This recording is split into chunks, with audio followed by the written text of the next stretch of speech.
The objective of this experiment are firstly to determine the pressure and height variation with flow rate or for air system can affect the pressure drop in packed bag. Second, to verify the friction factor for air system.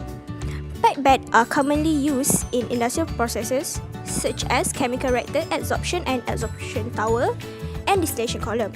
The pressure drop in packed bag depends on the type of packing, the bed void fraction, properties of the fluid, and the flow rate of the fluid. Hi, I'm Najihah. I'm going to explain about experimental procedure for 10B and 10D. Now, for the methodology, in experiment 10B, determinations of pressure and high variation with flow rate for air system. Place the acrylic pellets with a height of 50 cm. Turn on the main power supply and the pump. Adjust the flow rate to 50, 100, 150 and 200 liter per minute by using control valve below the digital flow meter. The differential pressure reading is recorded for each flow rate by using digital manometer located above the flow meter. Repeat the experiment with column height of 100 and 150 cm. Now the experiment is repeated 2 times and we replace the acrylic pellets with ceramic spheres. In 10D is similar as 10B. Therefore, the steps in experiment 10B is repeated, except that we need to calculate the Reynolds number to determine the friction factor.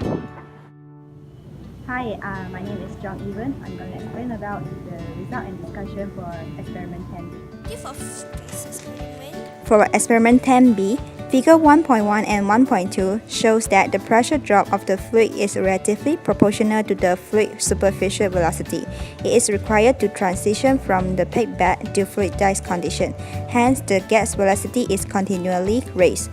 Throughout the experiment, the bed does not change its behavior, as the higher the height of the bed, the more the pressure drop and higher the superficial velocity.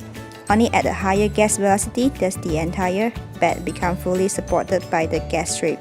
Besides the height of the bed, different type of bed could produce a higher pressure drop in a packed bed system. This is proven by these experiments. 1.1 and 1.2 shows that the ceramic sphere as bed produce a lower pressure drop compared to acrylic pellets. This is because ceramic spheres have higher porosity compared to acrylic pellets. Hi, I'm Chun Joe. I'm going to explain about the result and discussion for experiment 10B, which is the verification of friction factor for air system. There will be, firstly, we need to find the area of the column and superficial velocity. After that, we need to find the Reynolds number. Different formula will be used, depends on the Reynolds number to find the friction factor and the friction loss. After that, a graph of friction factor versus Reynolds number will be plotted. From this graph, we can conclude that the friction loss of the airflow through the acrylic pellets are higher than the ceramic sphere. We can conclude that when the friction factor is higher, the friction loss will be lower and the Reynolds number will be low as well.